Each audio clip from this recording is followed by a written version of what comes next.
rédaction Infolive TV, les informations vous sont présentées par Benny Sambert. C'est l'information principale de cette édition. Pour le chef du Shin Bet, la localité de Kiryat Gat serait menacée par les tirs de roquettes Qassam. Yoval Diskin, qui a fait une apparition mardi à la commission parlementaire de la défense à la Knesset, a fait part de ses conclusions quant à la force de frappe des Palestiniens de la bande de Gaza et a appelé les maires des localités du sud d'Israël à s'équiper rapidement en abris anti-roquettes. La commission chargée d'enquêter sur les actions du Premier ministre et d'autres hauts responsables israéliens lors de la guerre du Liban l'été dernier a annoncé mardi qu'elle se prononcerait dans la deuxième moitié d'avril sur le rôle joué par Ehud Olmert, dont l'avenir politique pourrait dépendre de ses conclusions. Ce dernier a cependant tenu à préciser qu'il ne quitterait pas ses fonctions pour autant, et ce malgré les multiples pressions de l'opposition. Le Liban a annoncé que 4 Syriens ayant agi pour le compte de Damas auraient été interpellés. Ces individus accusés d'avoir perpétré le double attentat contre des autobus dans la banlieue chrétienne de Beyrouth il y a quelques semaines sont membres de l'organisation palestinienne Fatah al-Islam, laquelle prévoyait de s'attaquer aux forces onusiennes présentes au Liban.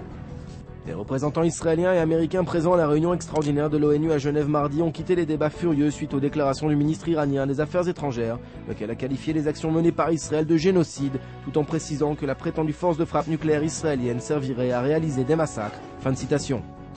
Les 6 puissances qui débattent d'une série de sanctions contre l'Iran espèrent finaliser mercredi un projet de résolution. Ces nouvelles sanctions s'ajouteront à celles adoptées le 23 décembre dernier par le Conseil de sécurité de l'ONU sur les matériaux et la technologie nucléaire sensible. Un gel des avoirs d'importantes personnalités a également été imposé. Shah Harper accède au quart de finale du tournoi d'Indian Wells en Californie après avoir battu la numéro 11 mondiale Anna Chakvetadze 6-4, 7-6. Elle rencontrera au prochain tour le vainqueur du match opposant Martina Hingis à Daniela Khantushova.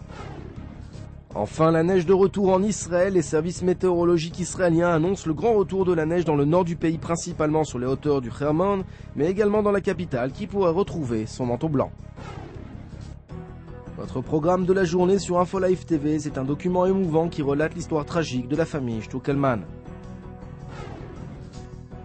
C'est également un sujet sur des Israéliens issus de la minorité druze du pays qui épousent d'autres druzes, mais syriens.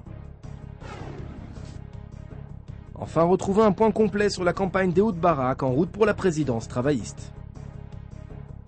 Retrouvez très bientôt sur Infolive TV en exclusivité un entretien avec Faisal, marocain musulman arrivé en Israël il y a 10 ans pour étudier les nouvelles technologies dans le cadre des accords de paix d'Oslo. Son histoire extraordinaire vient d'être éditée en France avec une préface de Shimon Peres. Un reportage à ne pas manquer. Aujourd'hui, le monde entier parle d'Israël.